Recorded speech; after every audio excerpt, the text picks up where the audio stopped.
panjatkan kehadirat Allah Subhanahu wa taala.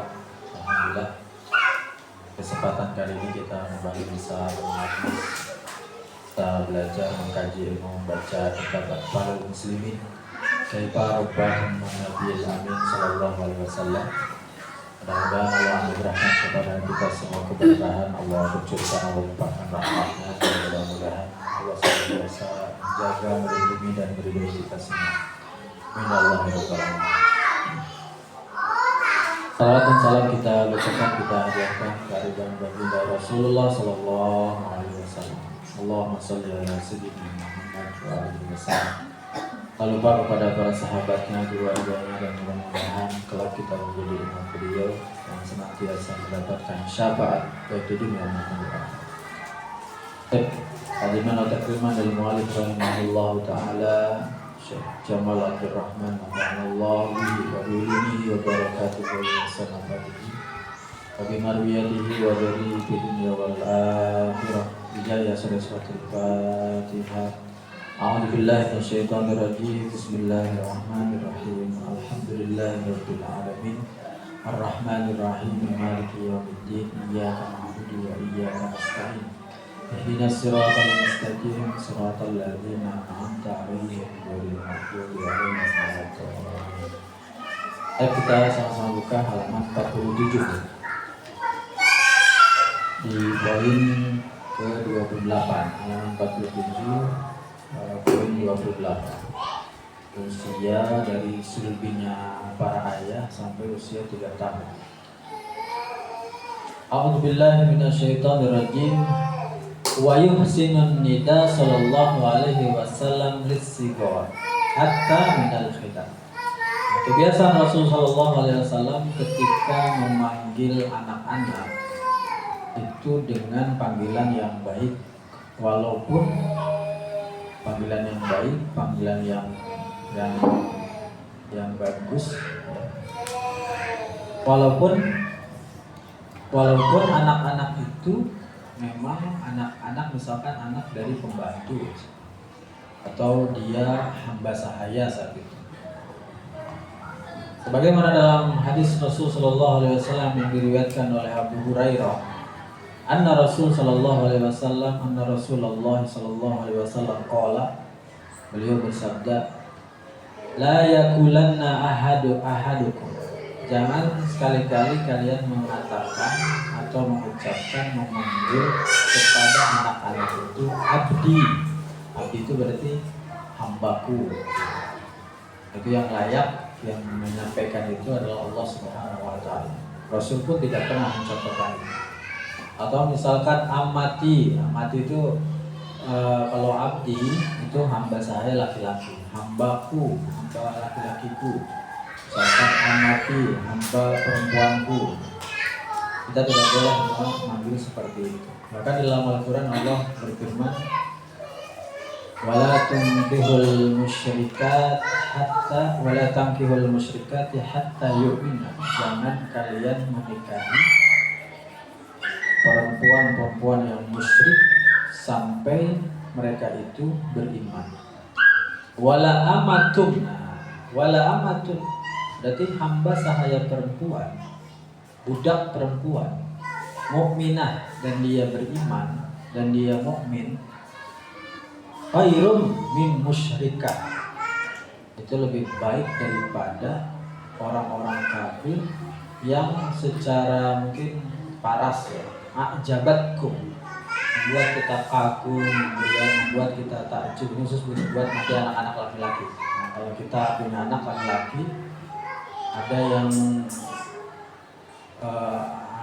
dia itu tertarik terhadap lawan jenisnya dan dia kondisinya kafir, musyrik gitu ya, secara paras, secara kekayaan, secara semua dalam fisiknya mengagumkan, menakjubkan, bahkan kecerdasan, kepintaran dan seterusnya.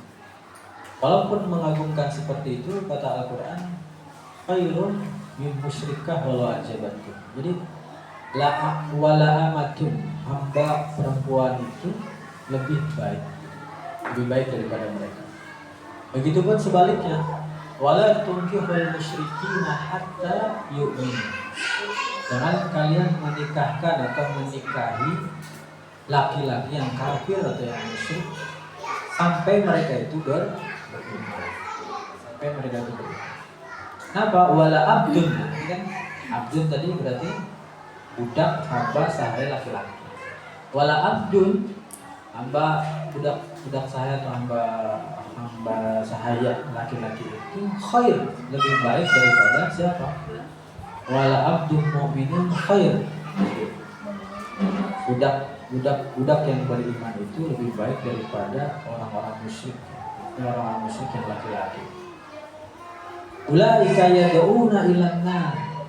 Mereka ini tadi orang-orang musyrik laki-laki perempuan itu hakikatnya dalam Al-Qur'an ditegaskan, dalam Al-Qur'an disampaikan yad'u ilan nar. Mereka itu hanya mengajak kepada neraka. Jadi jangan sampai kita salah figur, jangan sampai salah ngambil sosok, jangan sampai kita salah menteladani. Karena pernah saya sampaikan di dalam ayat Al-Quran yang Karim, Allah berfirman, yauma yaghuddu dzalim. Nanti di dalam neraka orang-orang zalim itu menggigit dua jarinya, lalu menyampaikan yaqulu ya laitani takhadtu ma'ar rasulullah sabila. Kenapa sih dulu itu saya menyesal. Kenapa dulu saya tidak mengikuti Rasul, tidak mencontoh Rasul? Atau kenapa saya ini dulu berteman dengan si fulan? Kenapa di kelompok ini? Kenapa? Sebelum ada penyesalan itu, maka yang terbaik kita coba pelajari, dalami siapa sih sosok yang sebenarnya harus kita contoh, harus dijadikan teladan. Kita tahu ya, di umat Islam ini di data keislaman, literasi peradaban Islam ini banyak sekali. Mau ilmuwan, mau ulama, mau penguasa, pemimpin, mau apapun ada. Dari ilmuwan misalkan kedokteran, Ibnu Sina, usia 17 tahun beliau jadi ahli kedokteran. Misalkan di teknokrat Al-Jazari, di para ulama Imam Syafi'i, Imam Hanafi, banyak sekali. Para penguasa, pemimpin Harun ar-Rasyid, lalu Salahuddin al-Ayyubi, lalu Muhammad al-Fatih, begitupun Rasul Shallallahu Alaihi Wasallam. Mau apa aja ada. Kayak dulu itu sebetulnya peradaban di barat yang kita tahu mereka itu dulunya kalau kita baca sejarahnya barat bule sana atau orang-orang Eropa sana itu pakaian aja sepotong dulu. Makanya udah tarjan gitu ya, itu sepotong. Setelah peradaban Islam itu hadir, mereka belajar dari situ. Peradaban mereka yang tadinya mereka itu seperti itu ya, mengenaskan, sangat dikasihani gitu, itu berubah menjadi bengis, berubah menjadi penjajah.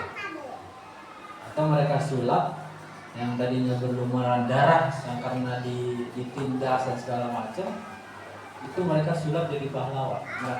Mereka tuh sosoknya, figurnya itu fiktif diada-adakan. Kan kalau misalkan di anak-anak ini Superman, Spiderman, apa tuh, itu diada-adakan.